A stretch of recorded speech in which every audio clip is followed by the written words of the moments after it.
Oggi è venerdì prossimo, noi dedichiamo queste due serate al tema dei demoni questa sera e degli angeli il venerdì prossimo. Il motivo per cui solitamente nel caso in cui si organizzasse un lavoro di questo genere sarà molto più facile statisticamente parlando vedere organizzare prima la serata sugli angeli e poi quella sui demoni, ok? Penso che sia abbastanza scontato. Qui invece, come è mio costume, abbiamo rovesciato i termini e c'è un motivo per questo che cercherò di spiegarvi fin dalle prime battute di questa serata. Ovviamente non possiamo concedere troppo spazio ad aspetti storiografici. La demonologia è un universo complesso, non esiste cultura antica che non abbia sviluppato una sua demonologia, quindi noi non possiamo in questa sede, avendo una chiacchierata di un paio d'ore a disposizione, andare a scartabellare i vari aspetti della demonologia nelle diverse culture. Quindi forniremo qualche esempio, ma mi interessa fornirvi qualcosa di un po' più vicino a noi nella contemporaneità e non una lezione di storia della demonologia, perché può essere interessantissima, senza dubbio, ma è qualcosa di forse un po' più adatto a chi ha proprio la passione per la storiografia. E qui mi piacerebbe invece riuscire a fare un discorso che entri a contatto anche con la contemporaneità e quindi provare a spiegarci alla luce di una coscienza occidentale degli anni 2000, cioè alla luce di una coscienza come quella in cui viviamo noi, che cosa possa significare, che senso possa eventualmente ancora avere un rapporto con i demoni e un rapporto con gli angeli. Oggi, come vi dicevo, ci occupiamo dei demoni. Perché la scelta di partire dai demoni, che ripeto è una scelta inusuale? Di solito, siccome questo rientra nella grande partizione archetipa delle tenebre e della luce, detto grezzamente, volendo addirittura moralizzare il discorso, rientra nella dicotomia tra il bene e il male. Di solito si parte dalla luce e quindi da qualcosa che ci rassicura, da qualcosa con cui crediamo di avere più confidenza e poi eventualmente si fa una escursione nel mondo delle tenebre, nel mondo del caos, ma spiegate però alla luce della luce, scusate il gioco di parole. Vorrei invece qui rispettare la storia dell'archetipologia, cioè il modo in cui quelle grandi strutture universali della psiche collettiva appaiono nel corso della storia per intessere la trama della coscienza collettiva. Allora, in questo caso abbiamo a tutti gli effetti una sorta di priorità cronologica, cioè che riguarda proprio il tempo. Abbiamo una priorità cronologica da parte di quello che poi successivamente saremo abituati a chiamare demoni. Oggi ci occuperemo proprio di stendere le basi affinché abbiate una serie di informazioni, penso o spero utili, per capire e penetrare all'interno delle grandi strutture archetipali della psiche collettiva. Ok? Quindi partire dai demoni significa partire dall'origine, partire da ciò che è antico, l'antico per eccellenza. Non è sbagliato dire, dal punto di vista archetipale, che la dimensione dei demoni preceda la dimensione degli angeli. Li precede nel tempo, li precede etimologicamente, li precede nella formulazione di queste forme all'interno della psiche collettiva. Di angeli sentiremo parlare solo molto tempo dopo e ne sentiremo parlare solo alla luce dei demoni, cioè solo nel momento in cui si affermerà questa dicotomia, che sarà un po' uno dei leitmotiv di queste due serate, quasi come se la dimensione della luce servisse a contenere o addirittura a correggere la dimensione delle tenebre. Perciò, seguendo la storia dell'archetipologia, si parte dal primo grande archetipo della coscienza collettiva, che è la notte. Ho scritto un libricino che è uscito per una casa editrice che si chiama Tlon e il libricino si chiama Elogio alla notte.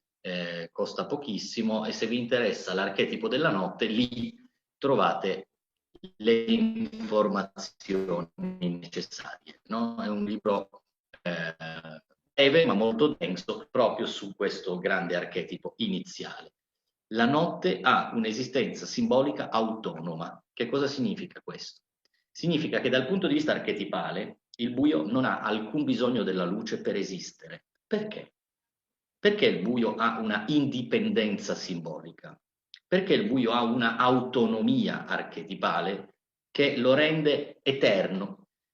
Perché il buio è lo sfondo, è il grande enigma dell'origine, il nostro non sapere da dove veniamo, dove andiamo, chi siamo, le eterne domande che ci siamo posti e a cui continuiamo a non poter dare risposta, non certo una risposta definitiva e universale.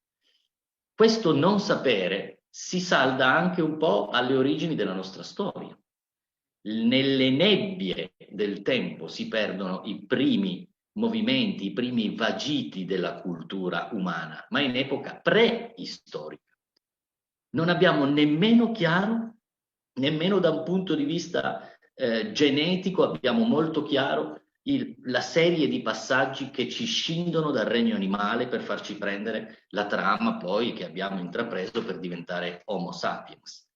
Quindi tutta questa nebbia, questa oscurità grava sulle nostre coscienze come lo sfondo ed è l'immagine simbolica della gravidanza, è la gravidanza della coscienza collettiva. Questa gravidanza è simboleggiata dalla notte, come è sempre stato. Le gravidanze sono notturne perché tutto ciò che avviene di sviluppo, no, embrionale avviene al riparo dallo sguardo, avviene nell'impossibilità di vedere e quindi in questa grande gestazione della coscienza potremmo avere millenni, anzi sicuramente abbiamo millenni di ignoto. Questa è la notte della coscienza. Questo significa dare alla notte o alle tenebre un'esistenza simbolica, autonoma e indipendente. Ripeto quindi che la notte non ha alcun bisogno della luce per porsi come il primo di tutti gli archetipi. È la matrice, etimologicamente la mater, appunto. La gravidanza è materna. Quindi abbiamo la matrice oscura che delinea tutto quello che ho cercato di riassumervi in queste parole. Mentre se pensiamo alla simbolica della luce, e quindi poi a tutta la grande mistica della luce e a tutto il grande apparato culturale, un vero e proprio universo simbolico, lì in questo caso noi ci troveremo ad avere a che fare con qualcosa che esiste solo in antitesi con il buio, per contrastarlo, per contenerlo, per darci sicurezza rispetto all'insicurezza, per consolarci, per confortarci, a volte apertamente per combattere questa macchia scura che è lo sfondo delle coscienze. Quindi possiamo dire dal punto di vista archetipale che mentre la notte non ha alcun bisogno della luce per esistere, la luce esiste solo in funzione della notte, cioè nasce già come vis, che vuol dire forza, polemica, il polemos è una incitazione all'attrito, ok? Quindi la luce è antitesi, mentre la notte è la sintesi, è l'inizio. Spero che vi sia abbastanza chiaro questo. E questo è il motivo per cui io voglio partire questa sera dal discorso sui demoni, anziché partire da quello sugli angeli, perché voglio rispettare il principio archetipologico dell'antico con la maiuscola, dell'origine. Dunque, come vi accennavo prima, anche se non entreremo dettagliatamente in questa faccenda, non esiste cultura antica che non abbia sviluppato una sua demonologia. Quando ci riferiamo alle culture antiche, già ci riferiamo alla storia, naturalmente, e non alla preistoria. Ci riferiamo cioè a qualcosa che abbia già a che fare con la produzione artistica, letteraria e culturale in generale. addirittura, nel caso specifico a cui ci riferiamo noi, non solo una scrittura, ma anche una architettura.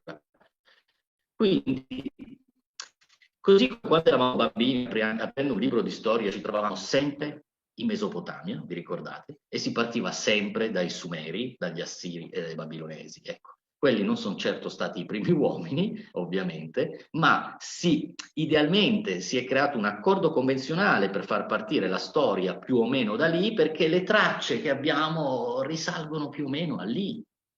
Non perché quello sia stato l'inizio della storia, capite? Quello è solo l'inizio di ciò che noi abbiamo trovato. Poi ci sono cose più antiche, ma sono più enigmatiche e non riusciamo a inserirle in un contesto, perciò si sviluppano poi diverse ipotesi. La storia è sempre una narrazione, ovviamente. Quando ci troviamo a quel punto, i Sumeri, gli Assiri, i Babilonesi, gli Egizi, eccetera, ci troviamo già molto avanti nello sviluppo della coscienza collettiva. È una coscienza già ampiamente cosciente di sé. È una coscienza già in grado di produrre arte, cultura, letteratura e di organizzare società, soprattutto organizzare società. Vuol dire che siamo già fuori dalla dimensione animale. Vi è chiaro anche questo, no? Non presenta nessuna difficoltà particolare questo discorso.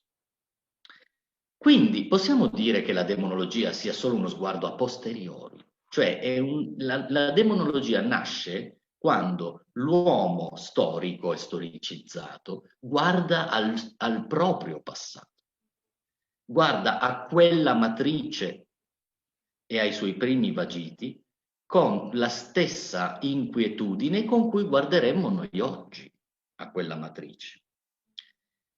Il non sapere ci inquieta.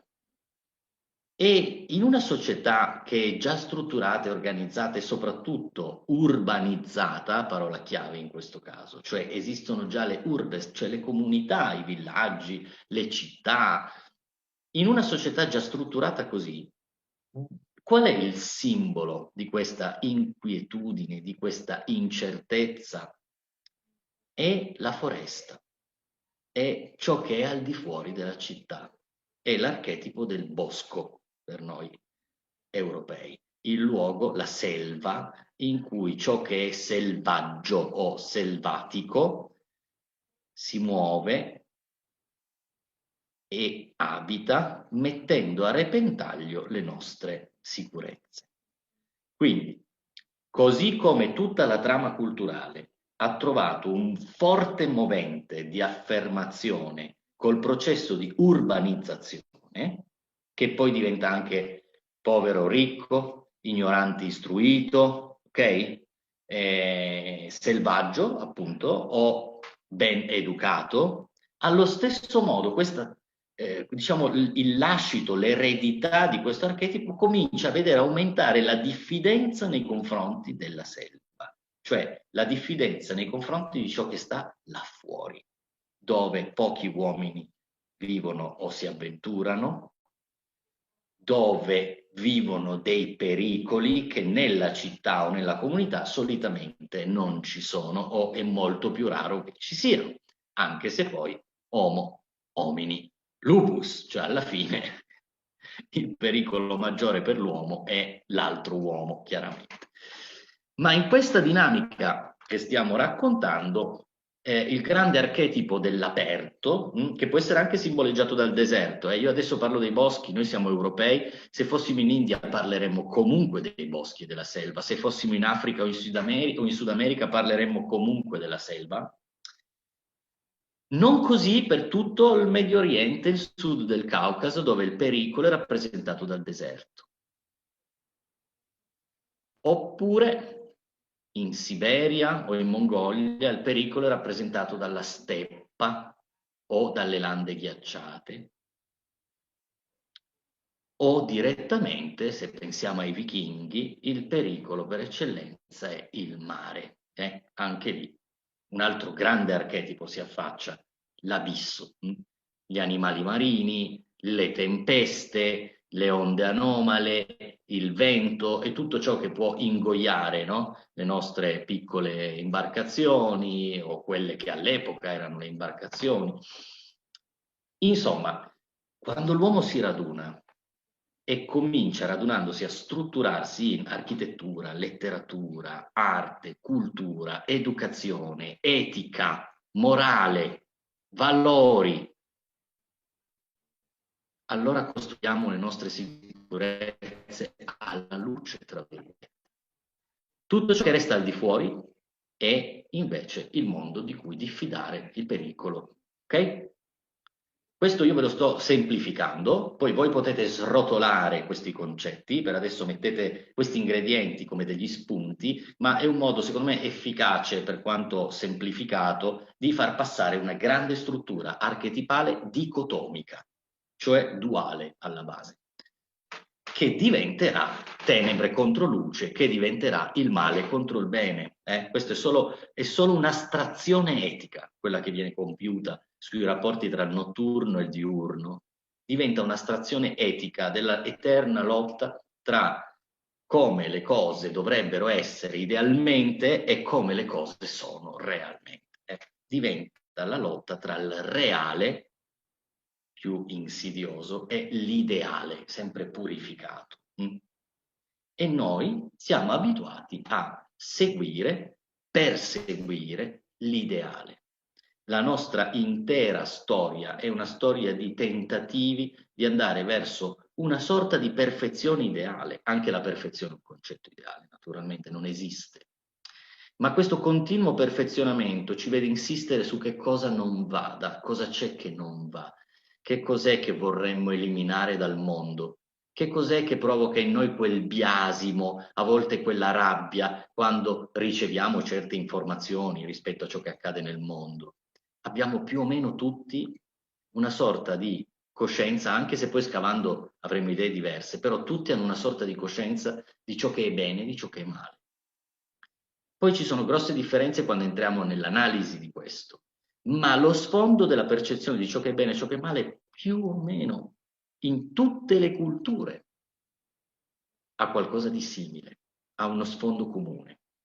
Ecco, questa è la dimostrazione di un archetipo, cioè qualcosa che anche se non è stato deciso a tavolino, anche se non è stato regolamentato, è presente nel fondo delle coscienze. Ok?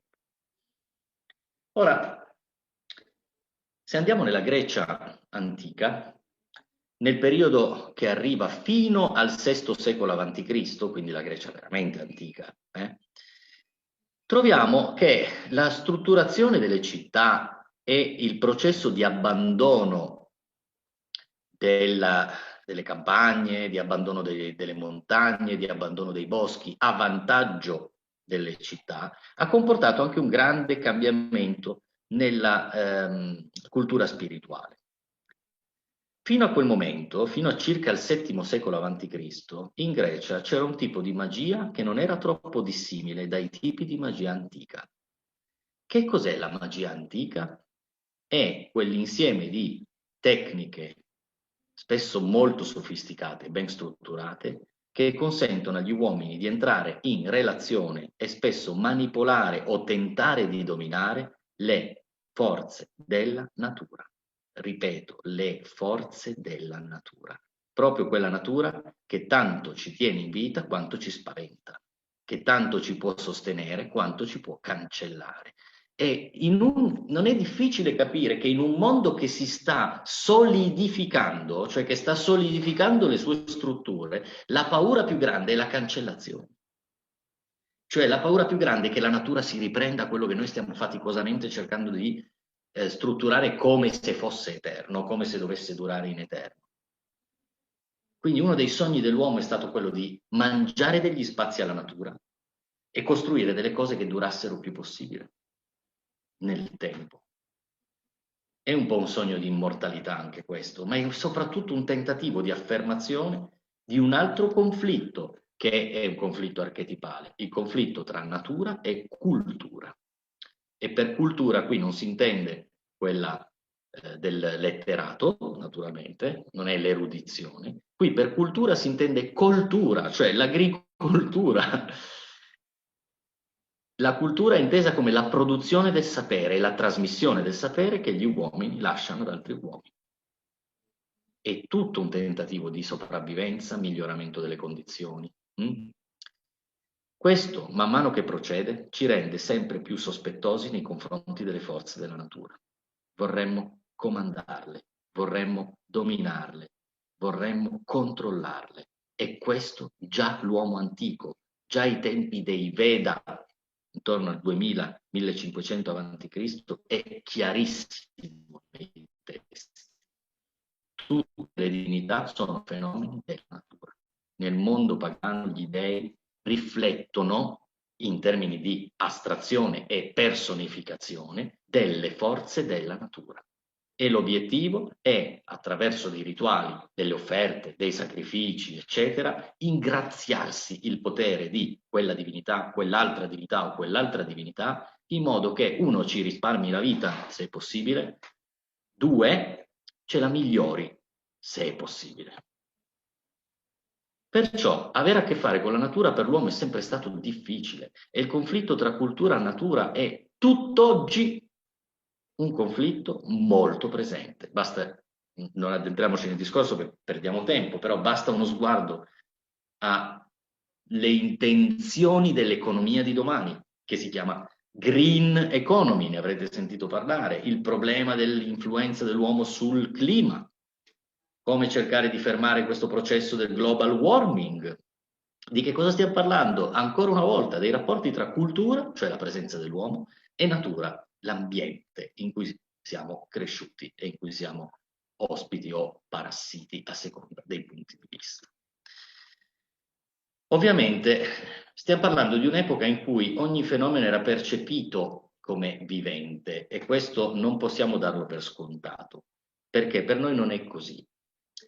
Cioè, forse per noi è così in una prima infanzia, prima che intervenga un libro che mi insegna a dare dei nomi alle parti delle cose. Perciò un albero in un bambino in età prescolare è più facile che sia un essere vivente, che sia cioè un carattere, che abbia occhi, nasi, bocche, peluria, che si muova, saluti, con le foglie, con i rami.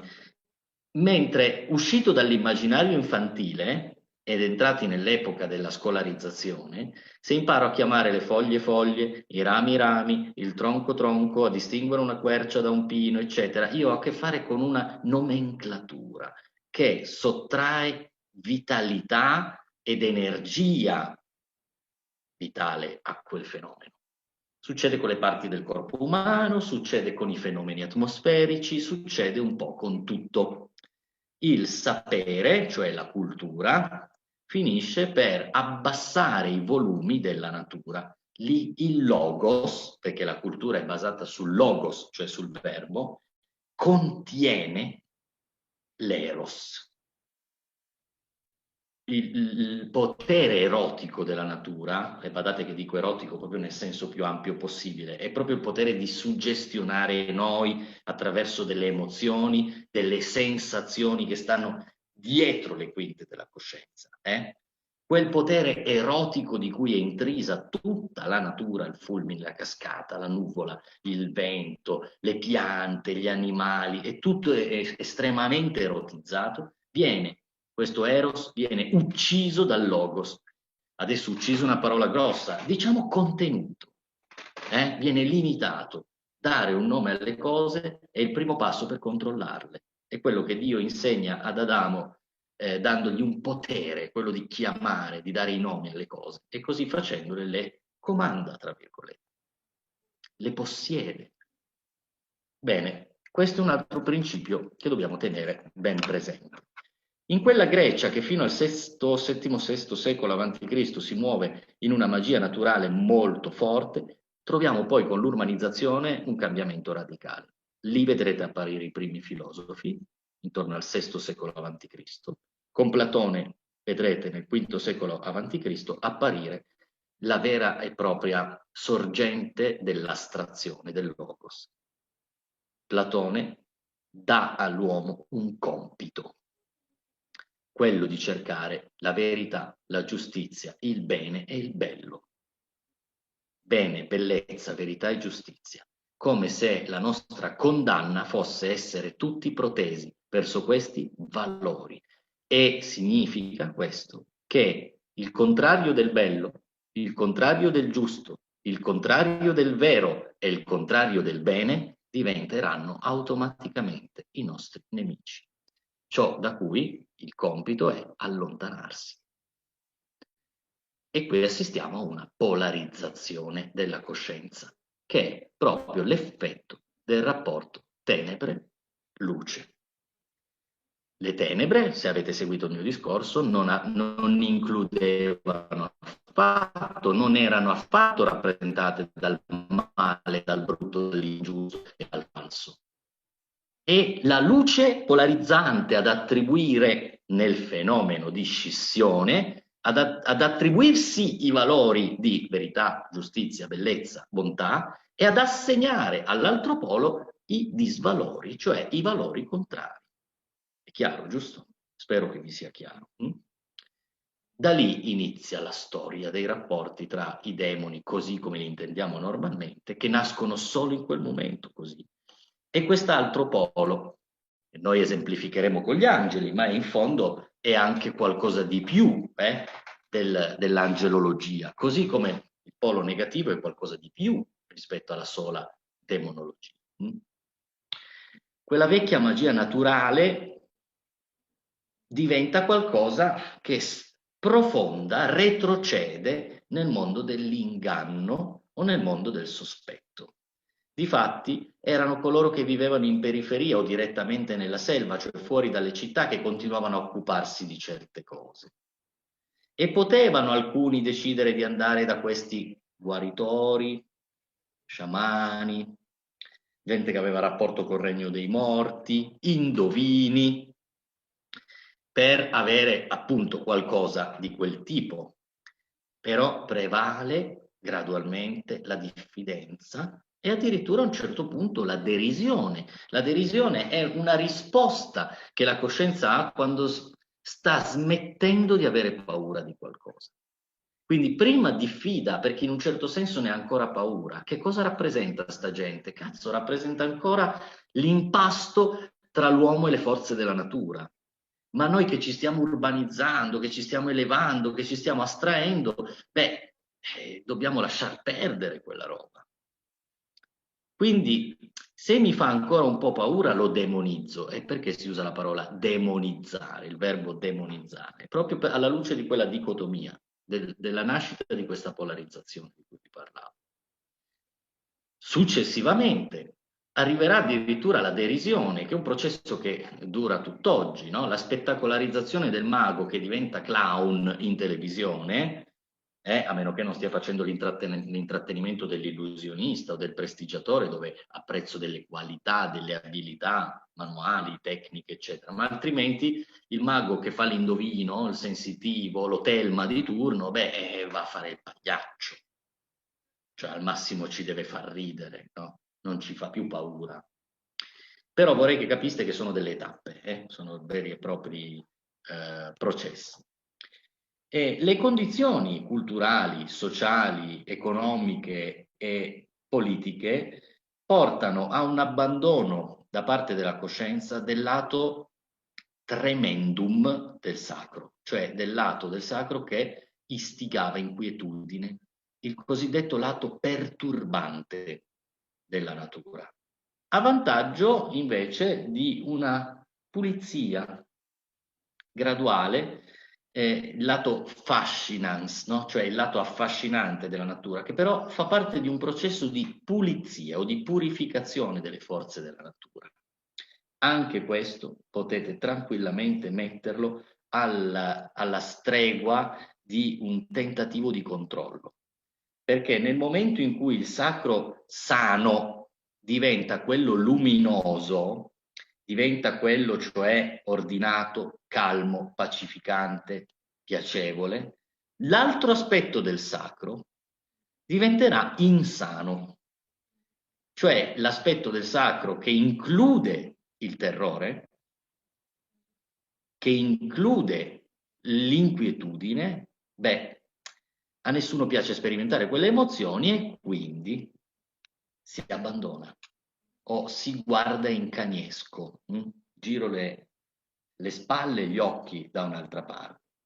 È così che l'Apollineo diventa il simbolo luminoso, ordinato della città, dell'urbes, mentre il Dionisiaco diventa il simbolo bandito nelle periferie, emarginato, che è il simbolo del caotico, del notturno. Difatti Dioniso è molto erotico rispetto ad Apollo, chiaramente. I culti di Dioniso, le iniziazioni ai misteri di Dioniso sono orgiastiche, sessuali, includono anche la violenza, perché nella natura la cifra della violenza è un tratto fondante delle forze, dell'animalità. E c'è una graduale rinuncia che è dovuta anche a un fattore molto semplice da spiegare. Se viviamo in una comunità, dobbiamo trovare un modo per coesistere. Dobbiamo metterci d'accordo sulle regole di convivenza. È il cosiddetto contratto sociale. Che facciamo? Dove finisce il tuo campo? Dove comincia il mio? Chi controlla se tu vieni a prendere una parte di raccolto nel mio campo? Chi decide che cosa deve succedere a te se sei venuto a rubare nel mio campo?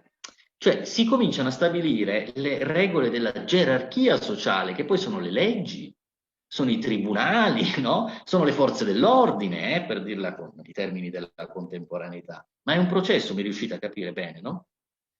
Mentre nella legge della natura, questo non c'è.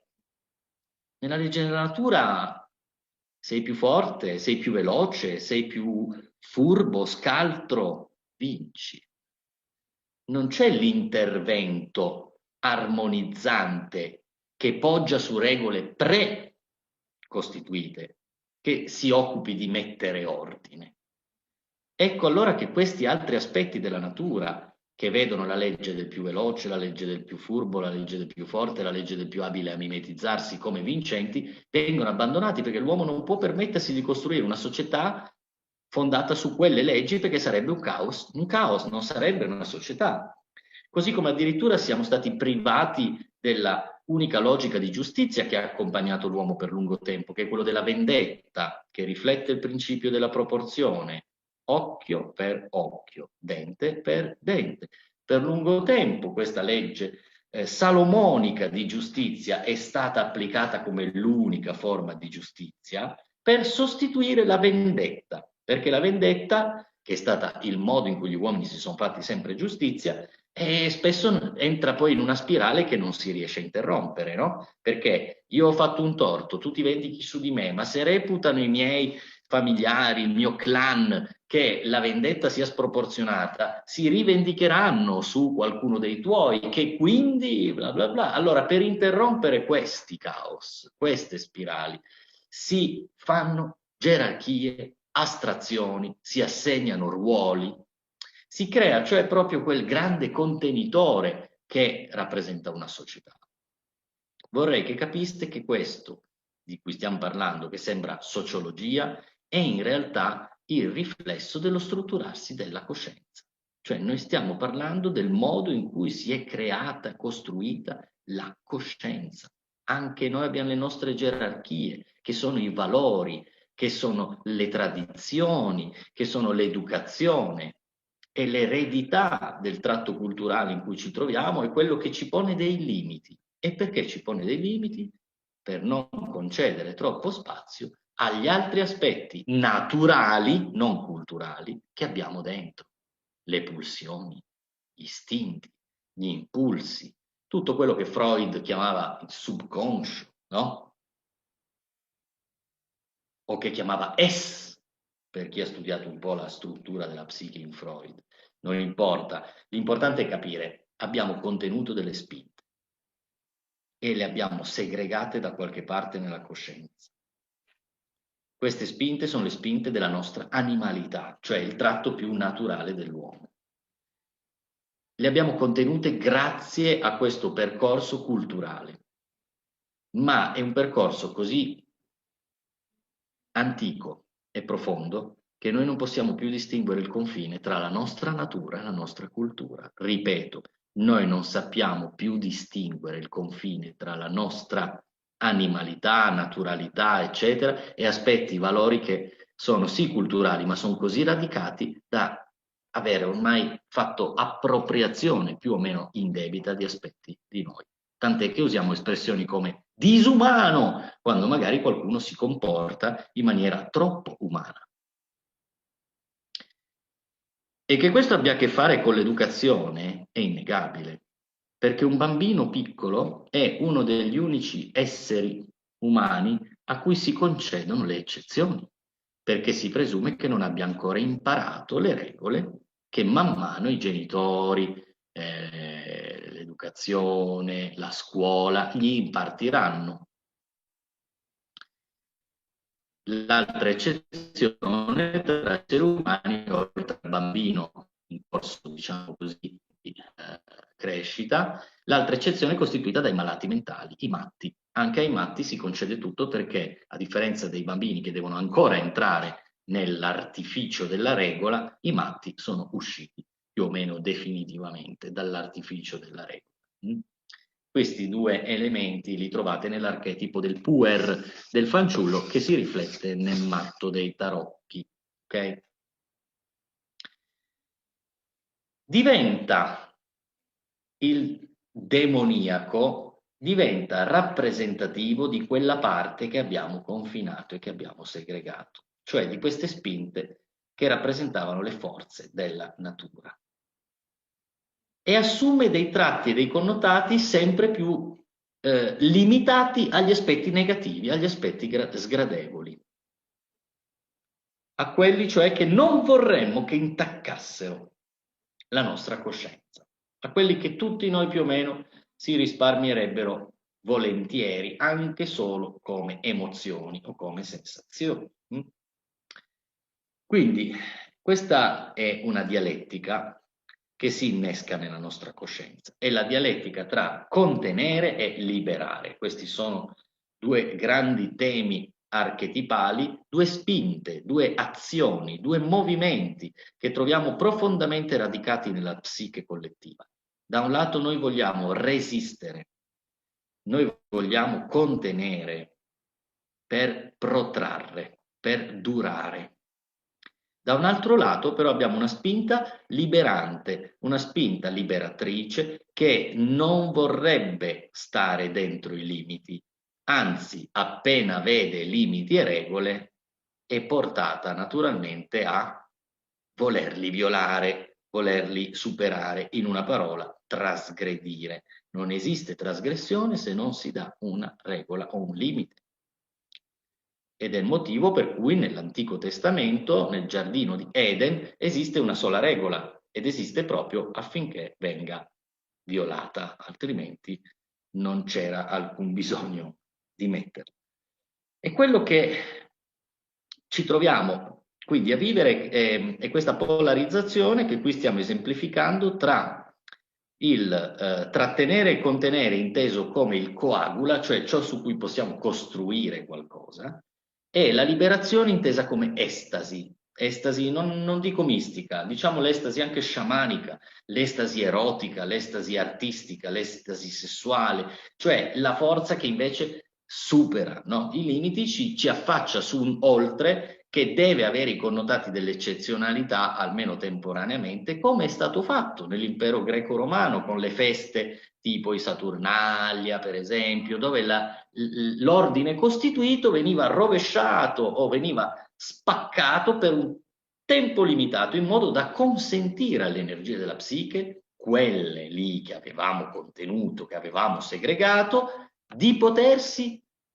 liberare, di potersi manifestare. Perché se non ci è concesso un tempo della manifestazione di queste regole, noi rischiamo, di queste energie, scusate, noi rischiamo di vedere queste energie prendere delle strade inattese e non sempre, cioè potrebbero anche essere fortemente autodistruttive. Ok?